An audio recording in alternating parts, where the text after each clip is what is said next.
योऽन्तः प्रविश्य मम वां समिमां प्रसुप्ता सञ्जीवयत्नखिलशक्तिपरं स्वधाम्ना अन्यस्तहस्तचरणश्रवणत्वगादि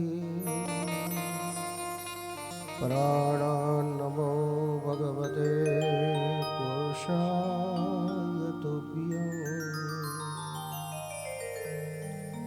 बर्हापीडं नटवरवपु कर्णयो कर्णिकार बिभ्रदवाशकनककपिशं वैजयन्तीं च माला रन्ध्रान् वेणोहृदयशुधया पूरयन् गोपवृन्दे वृन्दारण्यं स्वपदरमणं प्राविशदगीतकीर्ति। हे गोविंद हे गोपाल अब तो जीवन हारे। हे गोविंद हे गोपाल अब तो जीवन हारे। हे गोविंद हे गोपाल अब तो जीवन हारे। हे गोविंद हे गोपाल अब तो जीवन हारे। हे गोविंद राखो शरण अब तो तू सिधारे। हे गोविंद राखो शरण अब तो तू सिधारे। हे गोविंद राखो शरण अब तो तू सिधारे। हे गोविंद राखो शरण अब तो तू सिधारे। नील बीवन है तो गयो सिंधु के किनारे। नील जीवन है तू गयो सिंधु के किनारे। नील बीवन है तो गयो,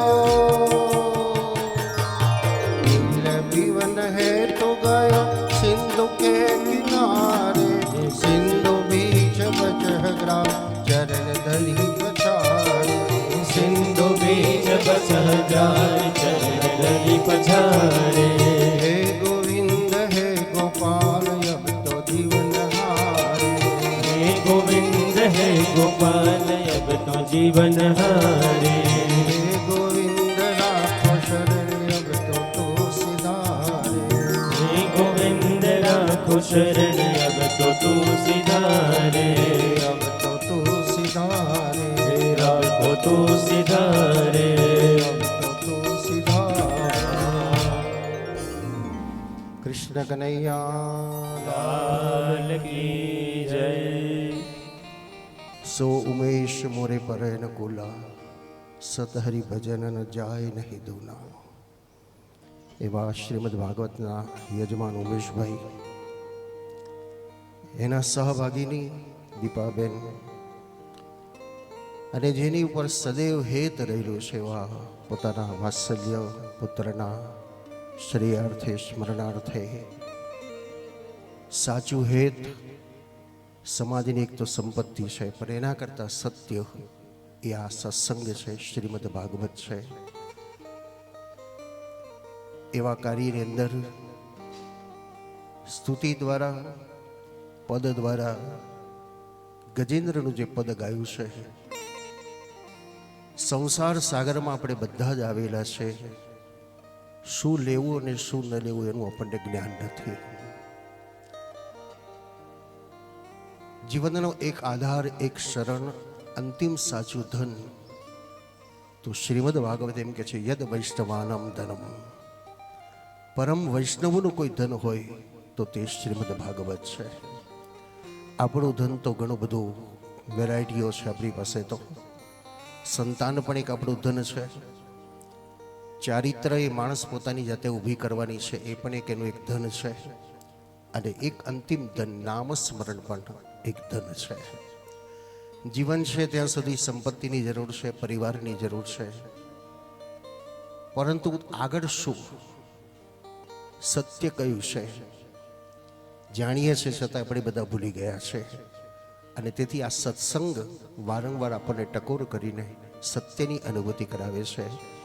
એવા ત્રિવેણીના ઉમેશભાઈ, દીપાબેન અને જેનું સાનિધ્ય, જેનું નિમિત્ત, એ હેતના નિમિત્તે શ્રીમદ ભાગવત કથાના વ્યાસાસન પર બિરાજમાન ચિરાયુષ્માન પરીક્ષિતભાઈ, અમારા સંગીત મંડળ, વિપ્રવૃંદ, સાઉન્ડ વૃંદ અને નવસારીના સમસ્ત વૈષ્ણવ જન સમુદાયો, ઉમેશ વલસાડના સમસ્ત વૈષ્ણવજનો અને સમસ્ત ઉમેશભાઈના પરિવારજનો, જીવનની અંદર મારે કંઈક પામવું છે, મારે કંઈક મેળવવું છે, મારે કંઈક કરવું છે.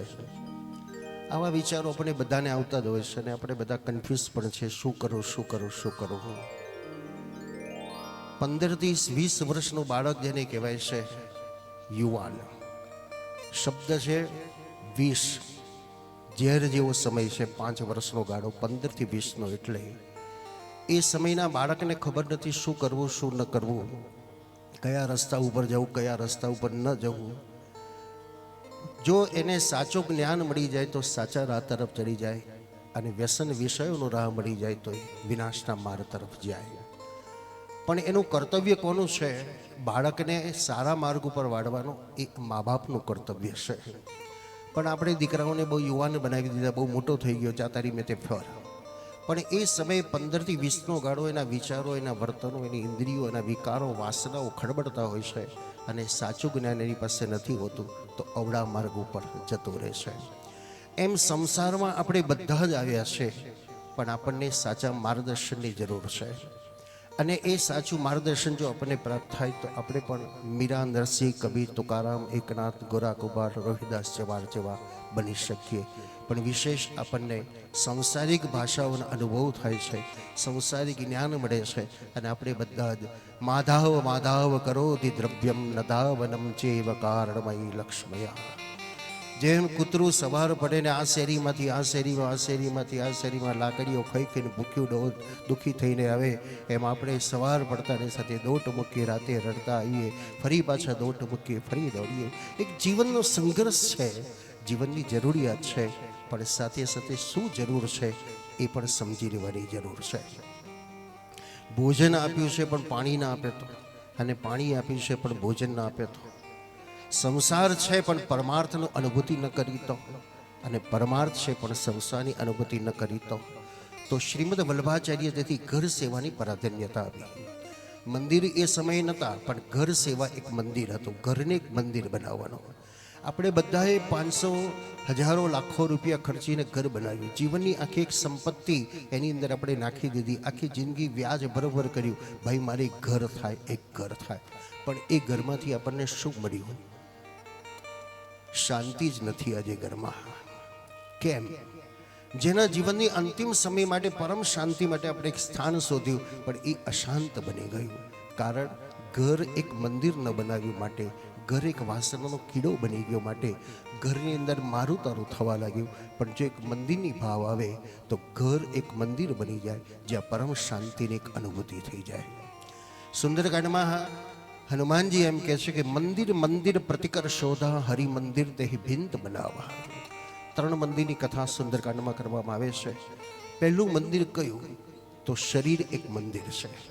મંદિર તારું વિશ્વ રૂપાળું, સુંદર સર્જનહારા, નહીં પૂજારી, નહીં તા દેવળ, નહીં તા કોઈ રખવાડા, મંદિર તારું સુંદર.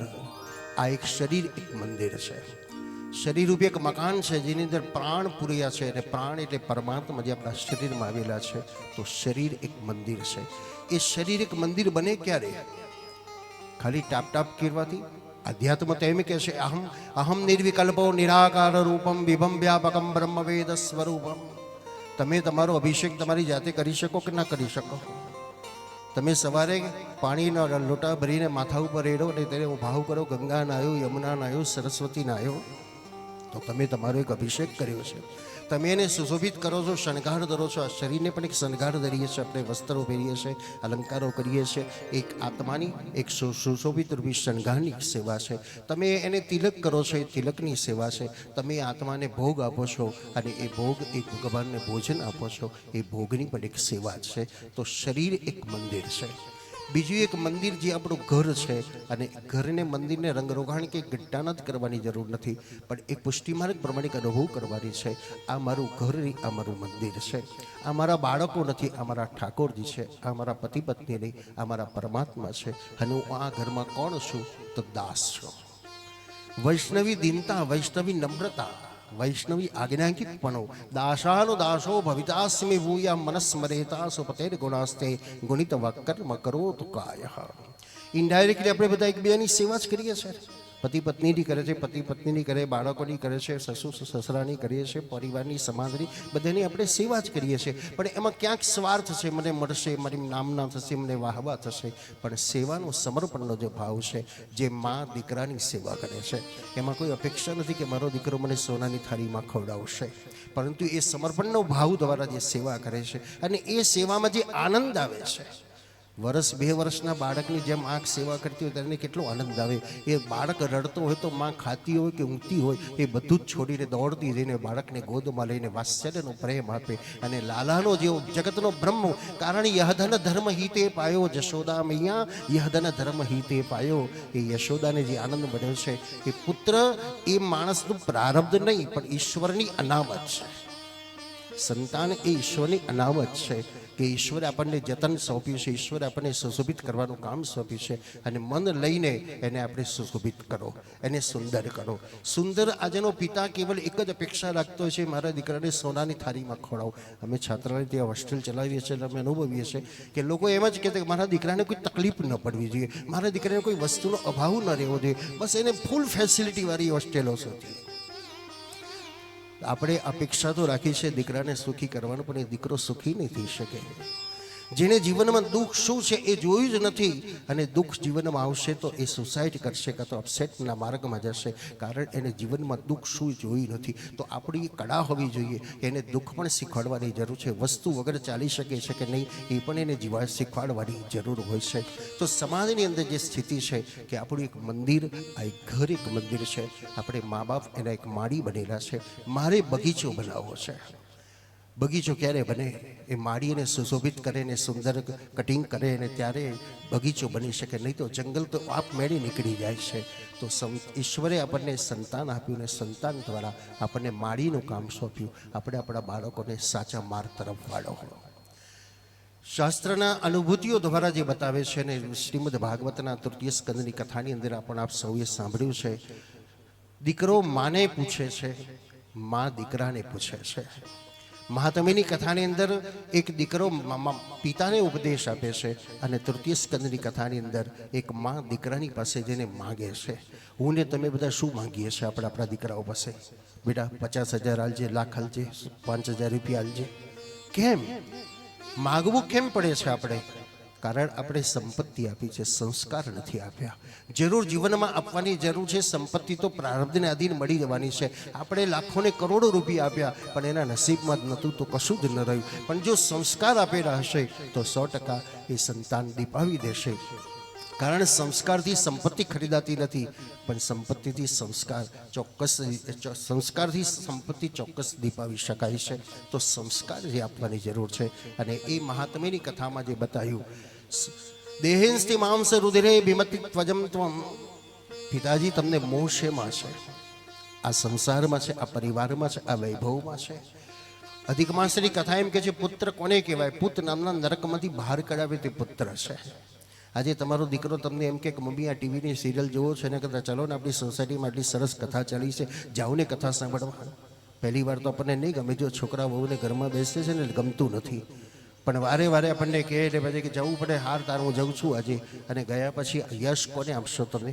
સારું થયું મારા છોકરાનું, મને કહી દઉં બા કથા ચાલે છે, હવે તું રોજ કથાઓ આવીશ. જગાડનાર કોણ છે? એ પુત્ર છે. અને તેથી પુત્રની આવશ્યકતા છે. સંસારની અંદર એક વ્યક્તિ એકલી રહી શકતી નથી, તેથી ઋષિ મુનિઓએ આપણને એક પરંપરા આપી, સંસારમાં ગ્રહસ્થ આશ્રમ બતાવ્યો. પરસ્પરનો સહકાર લઈ, પરસ્પરનો સહારો લઈ અને જીવન યાત્રાને પાર કરો. એમાં પણ વૃદ્ધાવસ્થાની અંદર એક આધારની જરૂર પડે છે, તો ઈશ્વરે આપણને ફરી ધ્યાન આપ્યું અને સંતાન પણ આપણને એક લાકડીનો ટેકો બનાવ્યો. મા બાપ ભૂલ્યા છે તો પુત્રની ફરજ છે મા બાપને ધર્મના માર્ગમાં વાળો. તમારું એક વ્યક્તિને ધર્મના માર્ગમાં વાળી લો. આપણે સોસાયટી ચોખ્ખી કરવાનો ઠેકો નથી લેવો કે ભાઈ આખી સોસાયટી હું ચોખ્ખી કરી લઉં, પણ કમસે કમ હું મારું આંગણું તો સાફ કરી લઉં ને. અને દરેક પોતપોતાના આંગણા સાફ કરે તો આખી સોસાયટી કેવી સુંદર બની જાય. પતિ પત્નીનો હાથ પકડીને ધર્મના માર્ગમાં વાળે, પત્ની પતિનો હાથ પકડીને ધર્મના માર્ગમાં વાળે અને બંને ભેગા થઈને પોતાના સંસાર સંતાનને ધર્મના માર્ગમાં વાળે તો પ્રત્યેક પરિવાર, પ્રત્યેક ઘર એક સુંદર મંદિર બની જાય. તો એક મંદિર શરીર એક મંદિર છે, બીજું એક મંદિર ઘર એક મંદિર છે, અને ત્રીજું એક મંદિર આપણે બધાએ ઊભા થઈને ભેગા થઈને બનાવ્યું એ મંદિર છે. મંદિરની મહત્તા ક્યારે છે? આવનાર વ્યક્તિને શીતળતા મળે, આવનાર વ્યક્તિને આવકાર મળે, આવનાર વ્યક્તિને પ્રસન્નતા મળે, આવનાર વ્યક્તિને આનંદની અનુભૂતિ થાય. એ મંદિર, એ આશ્રમ, એ સંસ્થા, એ ગ્રહસ્થ જીવન એ આપણા બધાનું કર્તવ્ય છે. શ્રીમદ ભાગવત એક જીવનની અંદર સાચી સંપત્તિ પ્રાપ્ત કરાવે છે. આપણે પ્રશ્ન પૂછીએ, કોઈ જ્યોતિષની પાસે જઈએ તો આપણા પ્રશ્નો કેવા હોય? મહારાજ જોને મને ગાડી કર્યા આવશે, મહારાજ બહુ મહેનત કરું છું પણ સફળતા નથી મળતી, મહારાજ આ તકલીફ થાય છે, એક પકડું બીજું તૂટે છે, કંઈક ને કંઈક જીવનમાં તકલીફ. અને આપણા પ્રશ્નો આ જ હોય છે. પણ એ પ્રશ્નો જે આપણે નથી પૂછી શકતા એ આપણા બધાનું પ્રતિનિધિત્વ કોને લીધું? પરીક્ષિતે લીધું. અને તેથી પરીક્ષિતે પ્રશ્નો પૂછ્યા છે. માનવ માત્રનું કલ્યાણ થાય એવું મને કથા કહો. આ પહેલો જ પ્રશ્ન પ્લસ પોઈન્ટ છે. આપણા બધાના સંકુચિત વિચારો છે, મારું કામ થઈ જાય એટલે જગનાયા બસ પછી જતો રહેજે.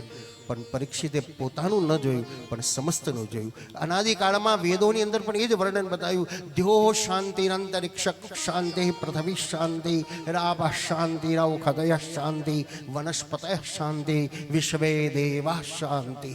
આ બધાને શાંતિ મળે તો મને શાંતિ મળે. આકાશને, પૃથ્વીને, આગળવાળાને, પાછળવાળાને, જમણી બાજુવાળાને, ડાબી બાજુવાળાને, પશુને, પક્ષીને, દરિયાને, પવનને, અગ્નિને, આવી શાંતિ જ્યારે માગીએ તો ઓટોમેટિક શાંતિ મળે. અને તેથી શાંતાકારમ ભુજગશયનમ પદ્મનાભમ સુરેશમ. ભગવાન શાંત છે કારણ ભગવાન અશાંતિ કોઈને આપતા જ નથી, તેથી ભગવાન શાંત છે. તો પરીક્ષિતનો પહેલો જ પ્રશ્ન હતો, માનવ માત્રનું કલ્યાણ થાય તેવી મને કથા કહો.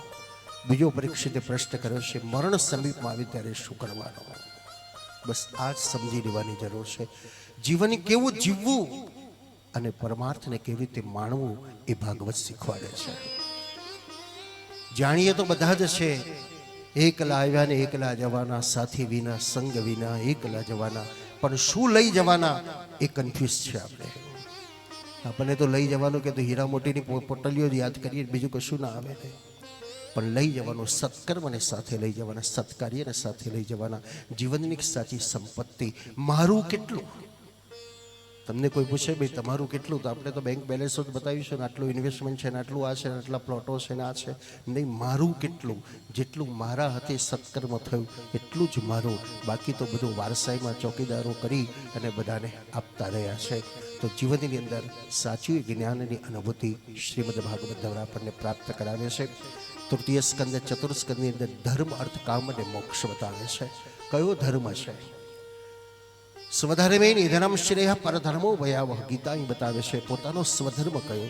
શ્રી મહાપ્રભુજી કહે છે, સ્વાસ્યમેવ ધર્મ હિ નાન્યક્વાપી કદાચન. મારો સ્વધર્મ કયો? જ્યાં છે એના જેવા થઈને રહેવું એ પણ આપણો એક ધર્મ છે. પુરુષનો ધર્મ પત્નીનું ધ્યાન રાખવું, પત્નીનો ધર્મ પુરુષનું ધ્યાન રાખવું, બંનેનો ધર્મ પોતાના સંતાનનું ધ્યાન રાખવું, સંતાનનો ધર્મ મા બાપનું ધ્યાન રાખવું, ગુરુનો ધર્મ શિષ્યનું ધ્યાન રાખવું, શિષ્યનો ધર્મ ગુરુનું ધ્યાન રાખવું. પરસ્પરનો જે ધર્મ છે, અને એક સ્વધર્મ પોતાના આત્માનો ધર્મ કયો? ભજનીયો વ્રજાધિપ. બસ ઈશ્વરનું સ્મરણ કરો, ઈશ્વરને યાદ કરો, એ મારા આત્માનો ધર્મ છે. હું કરું કે ન કરું, ચલાય કે ન ચલાય, દાન કરું કે ન કરું, પણ ભગવત નામ સ્મરણ તો હું કરી શકું છું. તો મારો એ ધર્મ છે કે સ્વાસ્યમેવ ધર્મ હિ નાન્યક્વાપી કદાચન. એ ધર્મ, અર્થ, કામ. અર્થ કયો? રામ રતન ધન પાયો, પાયોજી મેને રામ રતન ધન પાયો. ખર્ચ ન ખૂટે, ચોર ન લૂટે, નિષદિન બળત પાયો, પાયોજી મેને રામ રતન ધન પાયો. નામ સ્મરણ મીરાબાઈ કહેશે કે જે ઉત્તમ ધન છે, નિર્ધનાસ્તે બી ધન્ય. નિર્ધન દુનિયા જેથી ભલે કહેતી હોય, પણ જેની પાસે ભગવત નામ સ્મરણનું ધન છે એવો કોઈ ધનવાન નથી. એવો ધર્મ અર્થ. મારું કામ શું છે? આયો છે તું આ સંસારે, જન્મ સફળ તો કરતો જા, સતચિત આનંદ અંતરમાં તો ઉમળ કે તું ભરતો જા. આપણે આવ્યા છે શું કરવા? સંસારમાં કંઈક કરવા માટે ઈશ્વરે મને ને તમને કેમ મોકલ્યા છે? ઈશ્વરે બધાને પરિપૂર્ણ કેમ નથી બનાવ્યા? કોઈને સંપત્તિ આપી, કોઈને જ્ઞાન આપી, કોઈને કળા આપી, કોઈને બુદ્ધિ આપી, કોઈને જ્ઞાન સત્તા આપી. બધાને બધું ન મળ્યું, કારણ એકબીજાની સાંકળથી જ બળવાન બની શકાય. અને તેથી ઈશ્વરે આપણને સંસારમાં સારા કામ કરવા માટે મોકલ્યા છે. તો મારું એક કર્તવ્ય છે, મોક્ષ તો મારા હાથમાં જ છે. મોહનો ક્ષય એટલે મોક્ષ. મુક્તિ મળે કે ન મળે, સેવા મારે તમારી કરવી છે. ફલે માં ફલાર્થ ધનેશો, ગીતા પણ કે છે માં ફલેશો, ફળ મળે કે ન મળે એની ચિંતા છોડ, બસ કર્મણ્ય બાધિકારસ્તુ માં ફલેશો જનાય. મારું કર્મ કરવું એ જ મારું કર્તવ્ય છે. તો મોહનો ક્ષય મોક્ષ છે.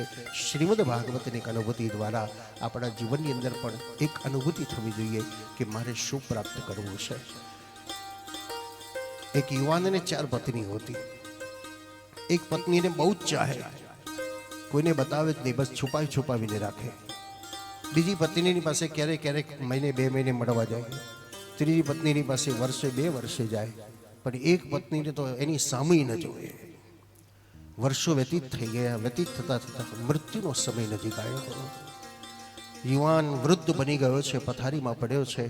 વિચાર કરવા લાગ્યો, મારી સાથે કોણ આવશે? જેને બહુ જતન કર્યું છે, બહુ સાચવી છે, એ તો ચોક્કસ મારી જોડે આવશે. હિંમત કરીને એને પૂછ્યું, મારો જવાનો સમય થયો છે, તો મારી સાથે આવીશ ને? એક પલનો પણ વિલંબ કર્યા વગર ધરાર એને ના પાડી દીધી, હું નહીં આવું તમારી જોડે. પેલો નિરાશ થઈ ગયો, જે મેં તારું જિંદગીભર જતન કર્યું અને છતાંય તું મારી સાથે આવવા તૈયાર નથી. બીજી પત્નીને પૂછવા ગયો, તું મારી સાથે આવીશ? હા આવીશ, 2-4 ડગલા તમારી સાથે આવીશ, વધારે નહીં આવું.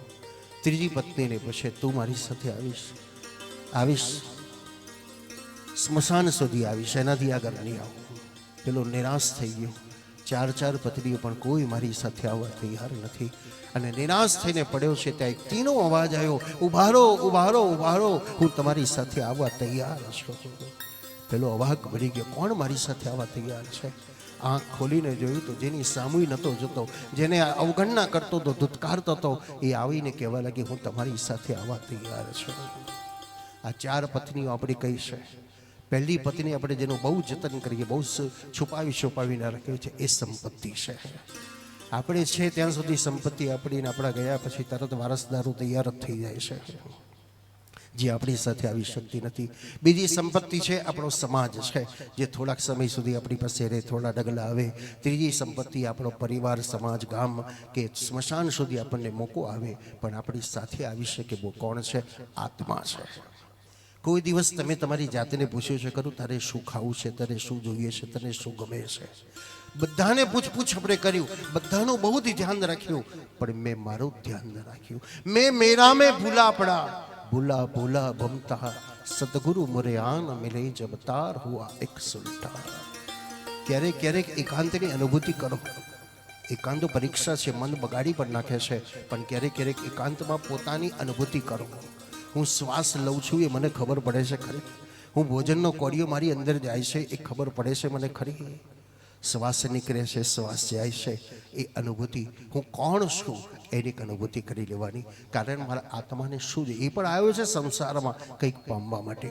બધાનું ધ્યાન રાખ્યું તો ક્યારેક પોતાનું ધ્યાન રાખો. પહેલું સુખ તે જાતે સર્યા.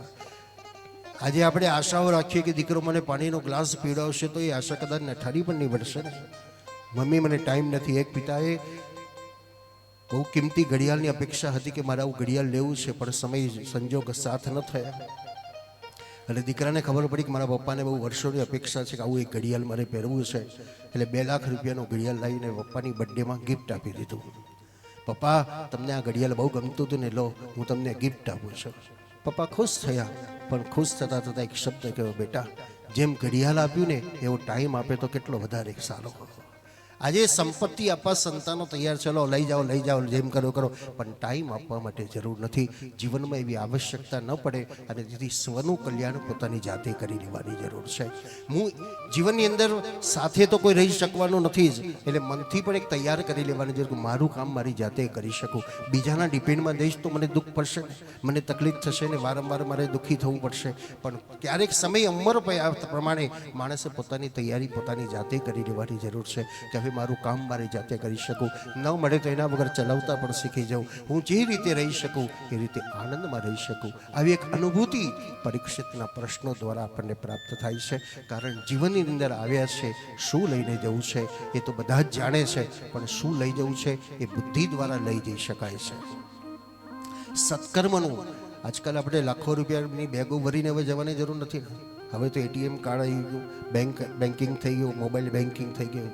જ્યાં જાઓ ત્યાં તમે ક્રેશ કરી શકો. જ્યાં એટીએમ દ્વારા કે પીએમ જીપી દ્વારા જે રીતે કરવું એ યુઝ કરી શકાય છે. એમ આ જીવનની અંદર પણ આપણી પાસે જે કંઈ છે એને સત્કર્મ દ્વારા, સત્કાર્ય દ્વારા, સત્સેવા દ્વારા આપણું એક બેલેન્સ જમા કરાવતા રહીએ કે જેથી આપણે જ્યાં જઈએ છીએ ત્યાં ફરી પાછું આપણને મળી જતું હોય છે. તો પિતૃઓના ચરણની અંદર અને એવા હેતના ચરણની અંદર ઉમેશ અને દીપાબેન દ્વારા એક આ સુંદર કાર્ય શ્રીમદ ભાગવતના મનોરથનું કાર્ય કે પોતાના સંતાનને એક જીવનની ગળથુતી તો આપી છે, પણ સંસ્કારની ગળથુતી આપવાની બાકી હતી. તો આ શ્રીમદ ભાગવતના માધ્યમ દ્વારા એને અર્પણ કરી શકાય છે. કારણ શ્રીમદ ભાગવતના અનેક ફાયદા છે. ભાગવત એક છે પણ એના ફાયદા અનેક છે. વૃદ્ધમાંથી યુવાન બનાવવાના શ્રીમદ ભાગવત, અવગતે ગયેલાને સદગતિ આપનાર શ્રીમદ ભાગવત, મનવાંછિત ફળ પ્રદાન કરનારો શ્રીમદ ભાગવત, પિતૃઓને પરમ ગતિ પ્રદાન કરનાર પણ શ્રીમદ ભાગવત, આપણું પણ કલ્યાણ કરનાર શ્રીમદ ભાગવત અને આવનારી પેઢીનું પણ કલ્યાણ કરનાર શ્રીમદ ભાગવત. ભાગવત એક છે પણ એના ફાયદા અનેક છે. આવા એક ફાયદા દ્વારા ઉમેશભાઈના હૃદયમાં સંપત્તિ તો વાપરવી હતી. કારણ આજકાલ તો રૂપિયા તો વાપરે જ છે ને. મારા લાખો ને કરોડો રૂપિયા બોટલો ફોડીને વાપરી નાખે છે, ડાયરામાં લાખો રૂપિયા ઉડાડી પણ દેશે, પણ કેવી રીતે વાપરવા એ કળા ઉમેશભાઈને પ્રાપ્ત થઈ. અને શ્રીમદ ભાગવતના જ્ઞાન દ્વારા, સત્સંગ દ્વારા સમાજને, પરિવારને સાથે રાખીને, એકલો વિચાર નથી. કારણ પરીક્ષિતનો વિચાર છે ને માનવ માત્રનું કલ્યાણ થાય. કારણ બધા જ ન કરી શકે, પણ ભગવાને મને યશ આપ્યો, મારા હાથે કરાવે તો મારી વડવઈઓ, મારી પાડ એ મારા સમાજ, મારો પરિવાર, મારા સોસાયટીના રહીશો બધાને સાથે રાખીને આવું એક સુંદર કાર્ય કર્યું. પ્રસન્નતા છે અને આશીર્વાદ છે કે દીપ જ્યાં હશે, હેત જ્યાં હશે ત્યાં એ હેતના હૃદયના હેત દ્વારા, હૃદયના વાત્સલ્ય દ્વારા અને હૃદયના પ્રેમની આજની પ્રસન્નતા દ્વારા એ ખુશ છે કે તમે મને જે આપ્યું એ જીવનનું સાચું પાથું આજે મને પ્રાપ્ત થયું છે. આપ સૌના સહયોગ દ્વારા અને આપ સૌના સાથથી આ કાર્યને દીપાવી રહેલા છો. આવતીકાલે બર્થડે પાર્ટી સેલિબ્રેટ કરવાની છે ભગવાન શ્રી કૃષ્ણની. કૃષ્ણને શું ગમે છે? આપણે તો માખણ યાદ કરીશું, ગોપીઓ યાદ કરીશું, વાંસળી યાદ કરીશું, પણ કૃષ્ણને શું ગમે છે? તો ગાય ગમે છે. ગાય વગર કૃષ્ણ અધૂરો છે અને કૃષ્ણ વગરની ગાય પણ અધૂરી છે. તો આવતીકાલે મારા વાલા લાલાને શું આપવું? તો પેપરમીટ નહીં. નાના છોકરાને તમે 500ની નોટ આપો તો ન ગમે, પણ એને 5 પૈસાની પેપરમીટ આપો તો કેટલો ખુશ થાય. એમ ભગવાન ખુશ થતો હોય તો ગાય થકી ગોવિંદની પ્રાપ્તિ થાય, ગાય થકી ગોવિંદ ખુશ થાય. તો આવતીકાલે નંદ મહોત્સવની અંદર નંદ બાવા તો હજારો લાખોને ગાયો અર્પણ કરી શકે. કારણ વર્તમાન સમયની અંદર બહુ જ આવશ્યકતા છે. આજે ગોવિપ્રવર સાધુ નામ ભગવાન ભૂતલ ઉપર કોના માટે પધારે છે? તો ગાયના માટે પધારે છે. ભગવાન વિપ્ર એટલે બ્રાહ્મણોના માટે પધારે છે. અને ત્રીજો સમસ્ત સાધુ સમાજ. એટલે કયો સાધુ? સંસારમાં રહીને તમે જે સારા કામ કરો છો એ સાધુને વાત છે. તો એવા સંસારી ઉપર, ગ્રસ્ત જીવન ઉપર ભગવાન જે પધારે છે. આવતીકાલે વામન, રામ અને કૃષ્ણ ત્રણેય પધારશે. તો એ પધારેલા ભગવાનને ગાયો વાલી છે તો ગાયોની સેવા કરીએ. કારણ હાલતું ચાલતું એક મંદિર એટલે ગાય છે. ગાયના પૂંછથી તે સિંહ સુધીની અંદર દેવતાઓના જે વાસ છે.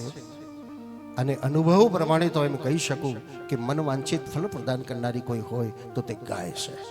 જ્યોતિષ પ્રમાણે તમારે કોઈ ગૌર મહારાજ પાસે ગયા, કોઈ જ્યોતિષી પાસે ગયા, કોઈ ભુવા પાસે ગયા ને તમે જંતર મંતર કરીને લાખો રૂપિયા ખર્ચ્યો, છતાં તમારા કામ સફળ ન થાય તો એક કામ કરો, એ ગાયને તમે અલગ અલગ પ્રકારની વસ્તુ ખવડાવતી પણ ગ્રહ દોષોમાંથી નિવૃત્ત થાય છે.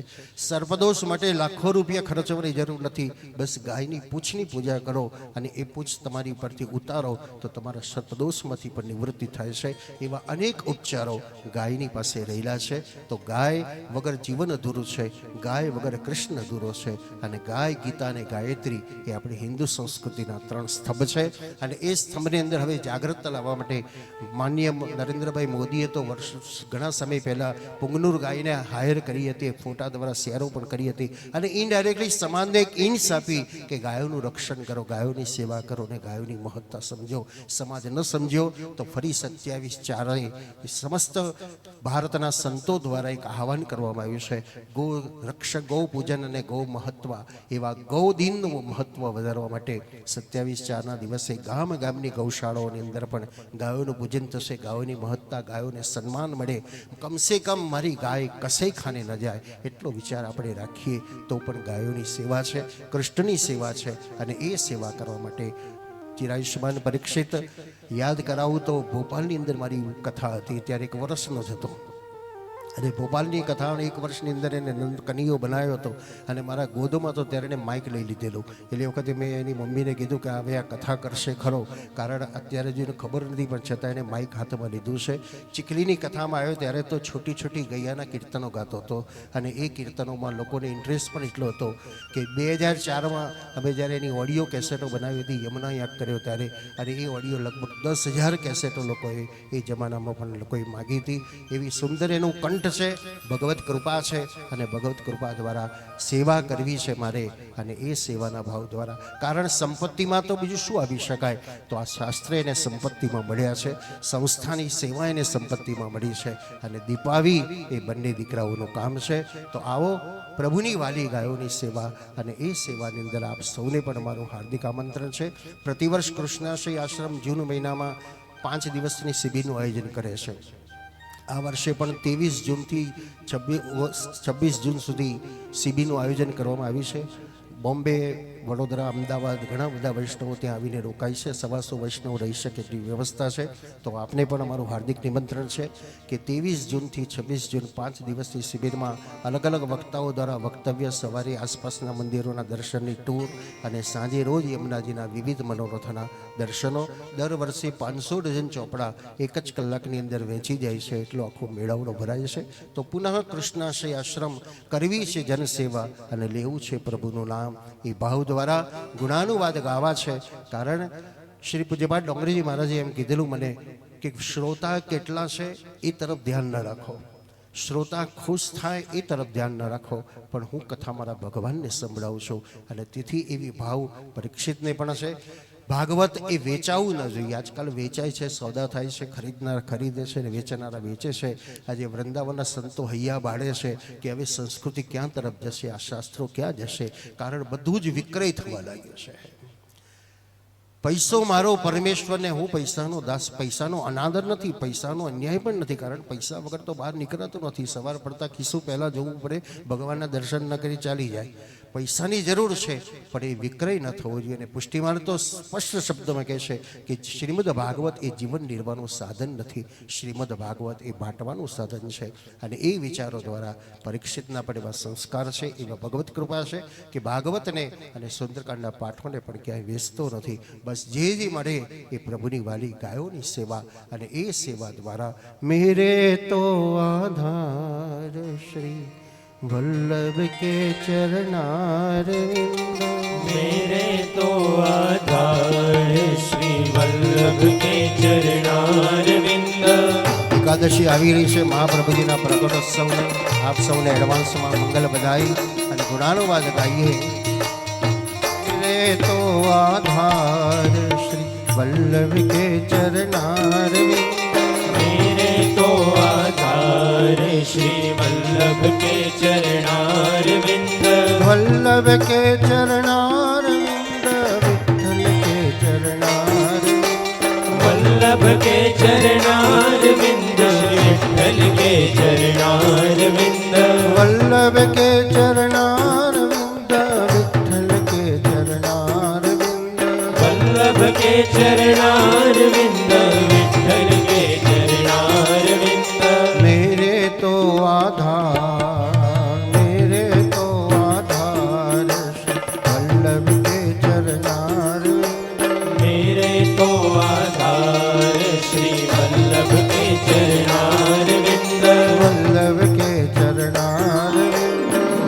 वल्लभ के चरणार विंद वल्लभ के चरणार वल्लभ के चरणार विंद क्वचित पाण्ड्यं केन निगमगपिसापि यदि न यदि श्यासोऽभिश्री यदि न हरिमार्गे परिचय क्रियास्यासोऽभिश्री व्रजपतिरतिर्नेति निखिले गुणेरन्ये को वा विलसति विना वल्लभवरम।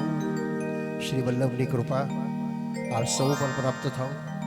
पुष्टि पताका तुझे प्रणाम गौरव से हम कहे वल्लभ कि हम वैष्णव है।